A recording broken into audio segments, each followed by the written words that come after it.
누구나 어렸을 때 동화를 읽으신 적 있으실 겁니다. 그런데 어른이 돼서 동화를 읽으신 적 있으신가요? 어른이 돼서 읽으면 이상한 점이 한두 가지가 아닙니다. 예를 들어 신데렐라에서 왕자는 몇 시간밖에 보지 않은 신데렐라에게 청혼을 하죠. 한나라의 왕비가 될 사람인데 성격이나 집안 등 살펴봐야 할 것이 많은데도 사랑을 고백하고 신데렐라가 도망가자 그녀를 찾기 위해 방방곡곡 돌아다닙니다. 하지만 심리학 관점에서 보면 왕자의 이런 행동은 후광 효과 때문이라고 볼 수 있습니다. 후광 효과란 어느 한 특성이 다른 특성까지 미치는 현상을 말합니다. 너무 예쁜 나머지 다른 요소들은 고려 대상이 아니었던 것입니다. 하긴 이쁘면 장땡. 이 책은 25가지의 동화를 통해 심리학의 효과들을 설명해줍니다. 책이 얇고 가벼워 누구나 쉽고 간단하게 심리학을 이해할 수 있습니다. 그럼 지금 심리학이 이토록 재미있을 줄이야 시작합니다. 여우와 두루미라는 동화는 여우가 두루미를 자신의 집으로 초대해 식사를 대접하는 것으로 시작합니다. 여우는 두루미에게 납작한 그릇에 스프를 주어 먹으라고 하지만 두루미는 부리가 뾰족해 먹을 수가 없었죠. 이를 복수하기 위해 두루미는 반대로 자신이 여우를 초대해 긴 호리병에 음식을 담아 자신이 당했던 것처럼 자신만 먹을 수 있게 한 것이죠. 이 이야기에서 여우는 갈등의 원인으로 등장합니다. 하지만 이것이 과연 여우만의 잘못일까요? 사실 여우는 두루미를 위해 최선을 다했다고 볼 수 있다고 말합니다. 두루미에게 식사를 제안한 것도 여우였고 맛있는 스프를 대접한 것도 여우였습니다. 그렇다면 왜 스프를 납작한 접시에 담아서 주었을까요? 어쩌면 여우는 단순히 착각을 한 것일지도 모릅니다. 심리학에서 말하는 허구적 합의 효과 때문에 말이죠. 허구적 합의 효과란 자신의 생각이 보편적이라고 생각하여 다른 사람들도 나처럼 행동하리라는 잘못된 믿음을 말합니다. 허구적 합의 효과는 스탠퍼드 대학의 리 로스와 그의 동료들의 실험을 통해 밝혀졌습니다. 심리학자들은 하나의 스토리를 짜서 실험자들에게 들려주었습니다. 만약 당신이 장보기를 마치고 집으로 돌아가려 하는데 어떤 사람이 다가와 이 가게에서 쇼핑하는 것을 좋아하냐고 물어봤습니다. 당신은 집에서 가깝고 품질이 괜찮아서 좋아한다고 답했다고 가정해봅시다. 그러자 질문을 한 사람이 사실 지금 녹화 중이었고 방금 당신이 말한 내용을 광고에 써도 되냐고 물어본다고 한다면 당신은 동의하실 건가요?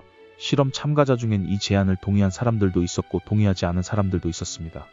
연구자들은 실험 참가자들에게 다른 사람들은 어떤 결정을 할 것 같나요? 하고 물어보자 광고를 허락한 사람은 다른 사람들도 허락할 것이라 답했고 허락하지 않은 사람은 다른 사람들도 허락하지 않을 것이라 답했습니다. 이 실험은 결국 인간은 흔히 자신이 좋아하는 것을 다른 사람들도 마찬가지로 좋아한다고 생각함을 알려줍니다. 비겁한 박쥐 이야기는 먼 옛날 평화로웠던 동물나라의 땅에 사는 들짐승과 하늘을 나는 날짐승이 서로 자기가 더 힘이 세다고 우기다가 전쟁을 하게 되는 것으로 이야기가 시작합니다. 이 와중에 박쥐는 어느 편을 들까 고민하다가 들짐승이 이길 것 같다고 생각하고는 들짐승의 왕인 사자에게 찾아가 자신은 쥐와 닮아서 들짐승이라며 들짐승의 편으로 서게 해달라 합니다.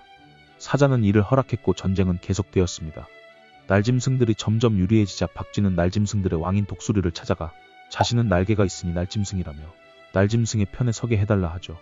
그 후로 전쟁은 계속되었고 결국 들짐승과 날짐승은 모두 싸움에 지쳐 사자와 독수리는 서로 화해하게 되었습니다.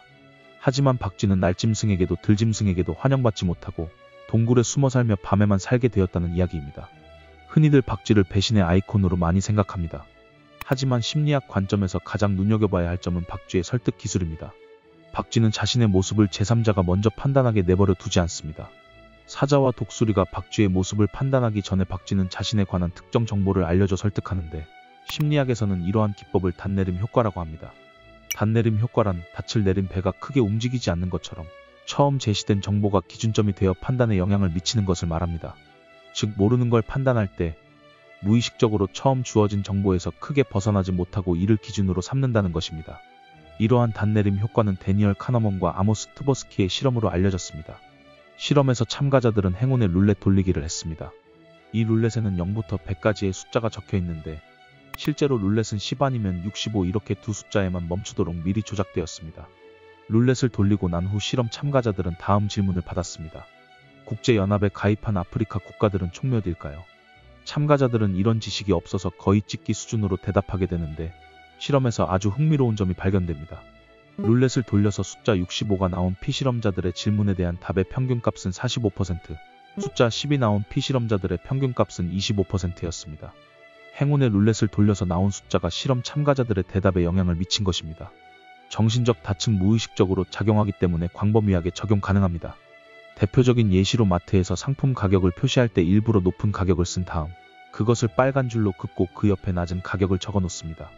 그러면 소비자는 높은 가격에 닻을 내려 가격이 싸졌다고 생각하여 물건을 구매할 확률이 높아지게 됩니다. 백설공주는 동화에서 몇 번이나 죽을 고비를 넘깁니다. 동화를 읽어보면 백설공주는 처음에는 살인청부업자인 사냥꾼에게 죽을 뻔하다가 사냥꾼이 그녀를 가엾게 여긴 덕분에 겨우 살아납니다. 그렇게 살아난 목숨을 백설공주는 귀하게 여길 줄 알아야 하는데 그렇지 않았습니다. 난쟁이들은 백설공주에게 절대 낯선 사람에게 문을 열어주지 말라고 여러 번 말하지만 백설공주는 낯선 사람에게 자꾸만 문을 열어주기 때문입니다. 그리고 결국 왕비의 꼬임에 넘어가 독사과를 먹고 깊은 잠에 빠지고 맙니다. 도대체 왜 백설공주는 자꾸만 문을 열어주었을까요? 그것은 아마 외로움 때문일지도 모릅니다. 백설공주는 7 난쟁이들의 집에 종일 혼자 있었기 때문에 외로웠을 것입니다. 그래서 낯선 사람이 찾아오면 반가움에 문을 열어준 것일 수도 있습니다. 누군가와의 접촉이 필요하기 때문에 말이죠. 접촉의 중요성을 잘 보여주는 심리학 실험이 하나 있습니다. 바로 위스콘신 대학의 해리 할로우가 실시한 접촉 위한 실험입니다. 할로우는 태어난 지 얼마 안 된 새끼 원숭이를 실험실에 두고 우유병을 가지고 있는 철사로 만들어진 어미 인형과 먹을 것은 없지만 따뜻한 헝겊으로 만든 어미 인형을 주었습니다.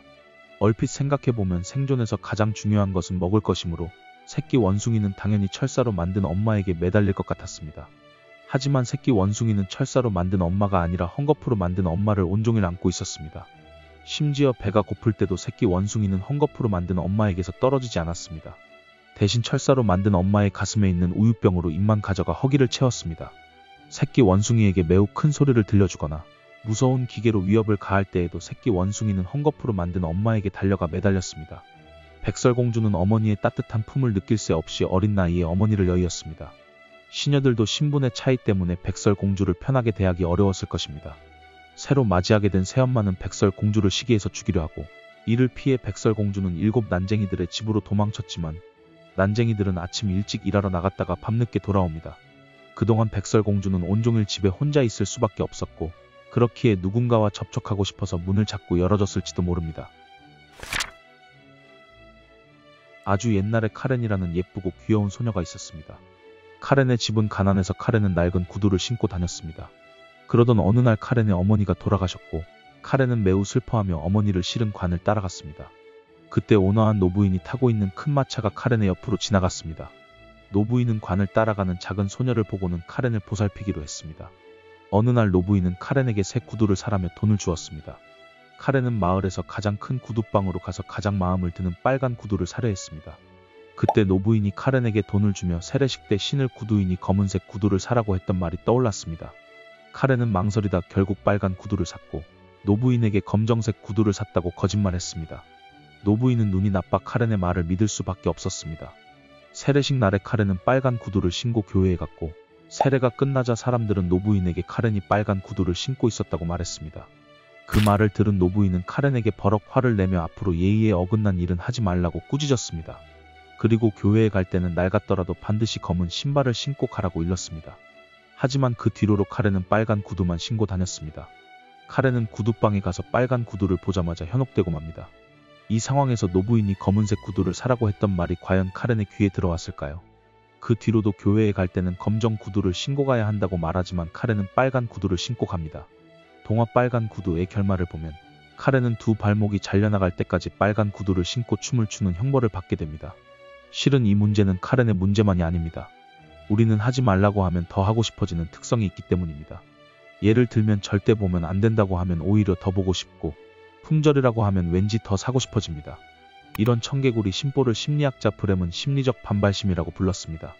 심리적 반발심이란 자신의 자유가 제한되어 있다고 느끼거나 설득의 목적이나 방법이 이해되지 않을 때 생겨나는 심리를 말합니다. 그래서 상대방이 하라는 것과 일부러 다른 것을 선택해 자신의 자유를 보장받으려고 하는 것입니다. 심리적 반발심은 누가 나에게 하지 말라고 할 때뿐만 아니라 내가 무언가를 할 수 없다고 느껴질 때도 나타납니다. 예를 들면 시험을 앞두고 있거나 과제 마감일이 코앞으로 다가온 경우에 시험 기간에는 공부를 해야 하고 과제 마감일이 코앞이면 과제를 해야 하는데도 게임을 하거나 평소엔 읽지도 않는 책을 읽는 행동을 하게 됩니다. 이는 다른 일을 할 수 있는 자유를 빼앗겼다는 심리적 반발심 때문이라고 볼 수 있습니다. 다시 말해 잃어버린 선택의 자유를 회복하려는 행동을 하는 것입니다. 옛날에 두 아들을 키우는 어머니가 있었습니다. 이 어머니에게는 집신 장사를 하는 큰아들과 우산 장사를 하는 작은아들이 있었습니다. 그런데 어머니의 근심은 날마다 끊이질 않았습니다. 비가 오는 날이면 큰 아들의 집신 장사를 걱정하였고 화창한 날이면 작은 아들의 우산 장사를 걱정했기 때문입니다. 그렇게 매일 걱정을 하던 어머니는 병이 나서 몸져 누웠고 두 아들은 어머니를 의원에게 데리고 갔습니다. 의원은 근심이 많아 병이 난 것이라며 근심이 무엇인지 묻자 어머니는 자신의 근심을 털어놓았습니다. 그러자 의원이 크게 웃으며 비가 오면 작은 아들의 우산 장사가 잘 될 테니 좋고 날이 맑으면 큰아들의 집신 장사가 잘 될 테니 좋다고 생각을 바꾸어 생각해보는 건 어떻겠냐고 했고 그 말은 들은 어머니는 생각을 바꾸었습니다. 그렇게 어머니의 병은 금세 낫게 되었습니다. 이 이야기에서 현실은 바뀐 게 하나도 없습니다. 바뀐 건 어머니의 현실을 보는 관점뿐입니다. 우리는 저마다 세상을 바라보는 관점을 가지고 있습니다. 이 관점을 심리학에서는 마음의 틀이라고 합니다. 여기서 주목해야 할 점은 내가 어떤 마음의 틀을 가지고 있느냐에 따라서 마음의 상태와 결심이 달라진다는 점입니다. 어머니는 의원을 만나기 전까지 걱정이 많아 병을 앓았지만 의원의 말을 듣고 세상을 바라보는 관점을 바꿨더니 행복해지게 되었습니다. 이러한 현상을 심리학 용어로 프레임 효과라고 합니다. 즉 똑같은 상황임에도 불구하고 어디에 초점을 맞추느냐에 따라서 나의 행동이나 기분이 달라진다는 것입니다. 이와 관련한 유명한 실험으로 데니얼 카너먼과 아모스 트버스키가 했던 실험이 있습니다.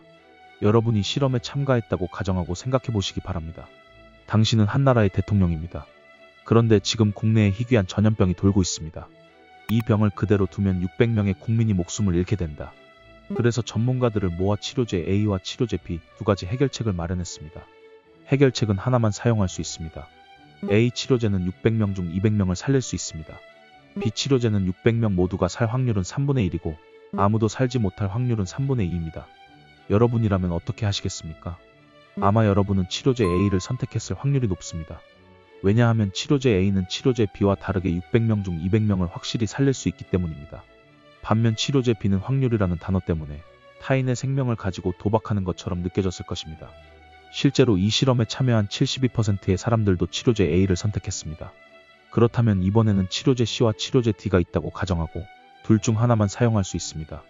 C 치료제는 600명 중 400명은 죽게 되고 D 치료제는 600명 모두가 죽을 확률은 3분의 2이고 아무도 죽지 않을 확률은 3분의 1입니다.